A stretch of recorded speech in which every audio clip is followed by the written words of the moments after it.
Oui, ça peut être aussi peut-être la personne, la femme qui est enceinte qui ne respecte pas.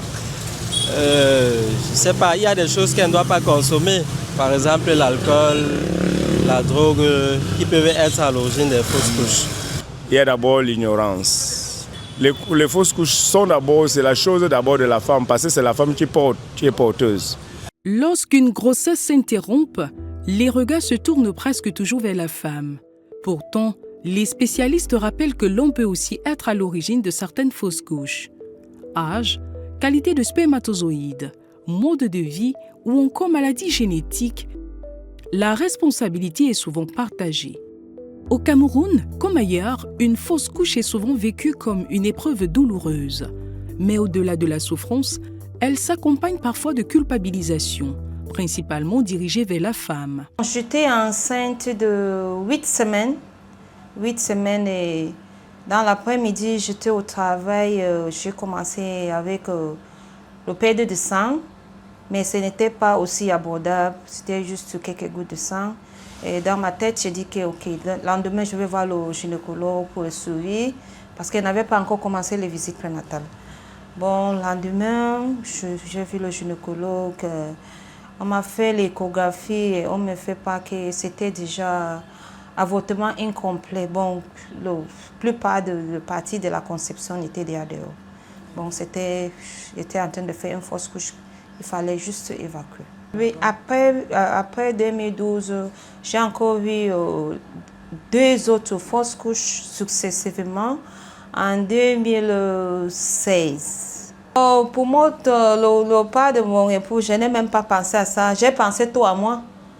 Oui, parce que c'est vrai que quand j'étais enceinte, j'avais trop de mauvais rêves. Et moi, je me suis dit que peut-être j'ai une attaque spirituelle par rapport à les mauvais rêves que j'avais. Oui, pour moi, je suis pensée à ça. Je n'ai pas pensé à mon époux parce que, franchement, c'est un homme qui croit, il prie à tout moment. Pourtant, les données médicales montrent qu'environ une grossesse confirmée sur 5 peut se terminer par une fausse couche. La majorité survenant durant le premier trimestre. Il y a des facteurs qui sont bien connus, les maladies chroniques comme le diabète. Lorsqu'ils ne sont pas contrôlés, lorsque ces maladies ne sont pas contrôlées, elles peuvent entraîner des fausses couches. Il y a l'âge, plus on vieillit à partir de 35 ans, plus on est susceptible d'avoir des bébés qui ont des malformations chromosomiques et donc de faire des fausses couches.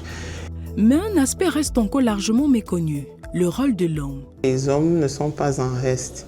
Il y a une part de responsabilité du papa, notamment liée à l'âge aussi. Au-delà de 35-40 ans, les hommes présentent des anomalies au niveau de leurs spermatozoïdes, des anomalies au niveau de l'ADN dans les spermatozoïdes qui peuvent entraîner donc des maladies génétiques. Et la nature faisant son travail, ces bébés-là seront éliminés et vont malheureusement créer des fausses couches. Bon, au-delà de l'âge, il y a aussi le fait que le papa consomme de l'alcool abusivement. Il y a les pères qui sont tabagiques, donc ceux qui fument des cigarettes, qui ont des obésités ou des maladies chroniques qui sont non contrôlées. Après une première fausse couche, les médecins ne recommandent généralement pas d'examen approfondi. En revanche, lorsque les pertes de grossesse se répètent, un bilan du couple devient indispensable. Généralement, après la première fausse couche, on ne s'inquiète pas beaucoup parce que c'est des événements qui sont sporadiques, ça peut arriver.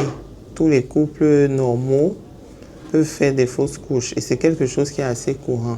Mais on commence à s'inquiéter, à investiguer davantage à partir de la deuxième fausse couche, voire de la troisième fausse couche. Pour les professionnels de santé, une fausse couche est avant tout une affaire de couple. Plutôt que de chercher un coupable, l'objectif est d'identifier les facteurs de risque chez les deux partenaires afin d'améliorer les chances de mener une grossesse à terme. Malheureusement, nous sommes dans un contexte où les femmes portent le poids de beaucoup de maladies gynécologiques. Pourtant, quand on parle de fécondité, quand on parle d'enfants, on parle de couple. Dans la plupart des cas, comme je l'ai dit, c'est des malformations au niveau des gènes du bébé, donc on ne peut rien faire. On ne peut pas empêcher le bébé de sortir. Et une fois que j'ai dit ça, je profite pour dire que ce serait bien de venir consulter en couple. Très souvent, malheureusement, les hommes ne sont pas très impliqués. On se dit que les consultations prénatales, ça concerne les femmes uniquement, mais on fait un bébé à deux. Briser les idées reçues, impliquer davantage les hommes dans le suivi de la grossesse et encourager les consultations en couple, autant de pistes qui pourraient contribuer à réduire le poids psychologique des fausses couches et favoriser une meilleure prise en charge des familles camerounaises.